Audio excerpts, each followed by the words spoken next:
Take the piss off. You're going to enjoy this one. All right, you're rolling. All yours, mate. SevereMMA, and we're alongside ACB's newest lightweight contender because you've put yourself straight into that mix. Yeah. Saul Rogers. You know, 3.5 minutes for your last 2 fights. It's taking you so long. It's not bad, is it? You know, I mean, like you always say, I don't get paid for overtime. I want to get in there and get out as quick as possible.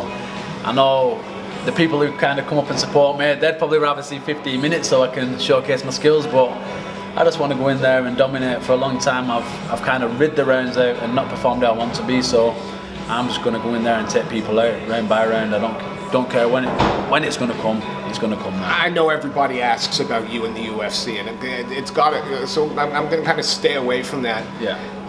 Look, it's not, again, you laugh because it'll be Steve's fishing, but legitimately, have you started to look at the lightweight division in ACB, and is there, is it the champ you want next? Yeah, I mean, there's some great fighters, and everybody who's fighting on this show wants to fight for the title, that's why I want to do it. I've not had kind of chance to check the roster out at the minute, because once you got a fight, a lot of guys will kind of be looking at this guy. I'm just kind of focusing on one guy.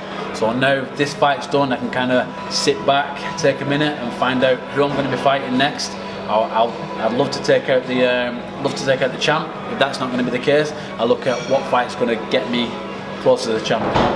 You were saying in some past interviews that for a little while you found the cut. They found the fact that the UFC weren't going to give you that opportunity that they've provided for so many other people, and it made you miserable. But you say you're putting that beside you now. Do you use that? Is that still the end goal? You're going to be the UFC champion before it's done, or is it you're just going to be the best lightweight in the world no matter what promotion you're in? Yeah, obviously, everything ended, and I've kind of took a year out from fighting. But when I take a year out from fighting, that doesn't mean I've missed a day at the gym. You know me, I'm in that gym morning and night. I'm still coaching at my gym full time as well, coaching from the 4 years old all the way up until the adults. So even though I took a break from fighting, I was still a body for my teammates and stuff, and that made me miserable. The second I got a fight announced against Andre, that was it. That was like, boom, that's you again. And that wasn't on a big promotion, that was on Tanko. So. You say that, but let's give Tanko the credit. Yeah. They put the fight on that a lot of promotions was stayed away from. For a first show, and a show what people obviously, it's not a high level show, that was the best I've been treated on one of them shows, like hands down.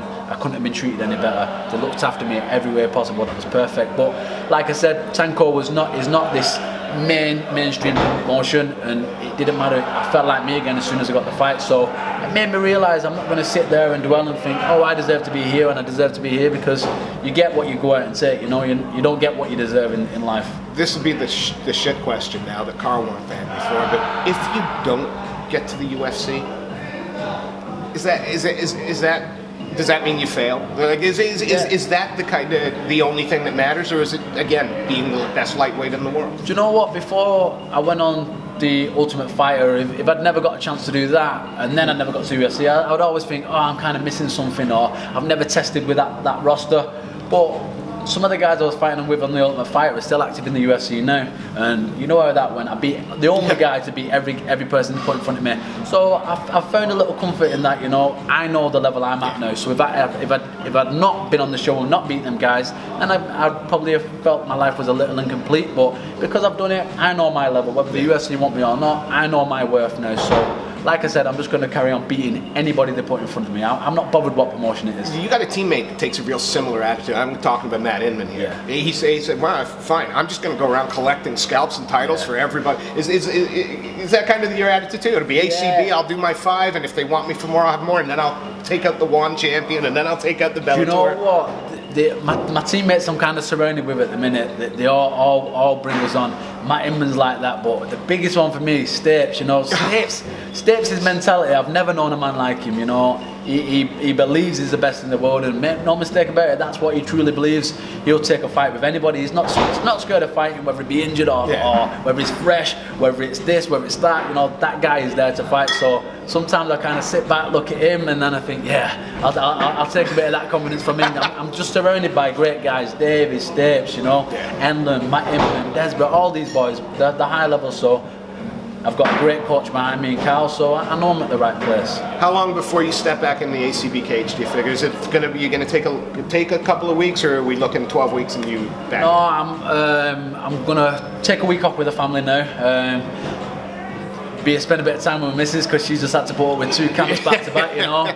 She's moved out a few times, like, you know, because I'm pretty hard to live with when I'm like this. She'll be speaking to me and I'll just be looking at her dead in the eye with something else going on in the back of my mind. But yeah, I'm gonna take a week off with the family, the little girl and all that other kind of stuff, and then I'm gonna be back fighting before the end of the year, definitely. Fantastic. And I've got my son's born as well in 6 weeks, I think, so it's going to be caramba, everything kicking off in the Rogers house. Once, but my mind's strong, you know, so my son won't even win, he'll see me win again. You say your mind's strong, the performance tonight, again, you couple that with the Andre winning, you couple that with the tough. I've said it a bunch of times, I don't believe there's a lightweight. I don't believe there's a lightweight in Europe, and I'm struggling to believe that there's an unsigned lightweight globally that's on your level. No, I feel good, honestly. That's the same mentality I've got. I feel like I'll beat anyone they put in front of me. That's why I've kind of not been crying about the promotions now, you know. ACB are looking after me.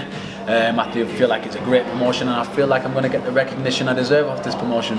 And then, like I said before, anything that comes off of this is a bonus. If it doesn't, I'm content in my life and where my life's heading at the minute.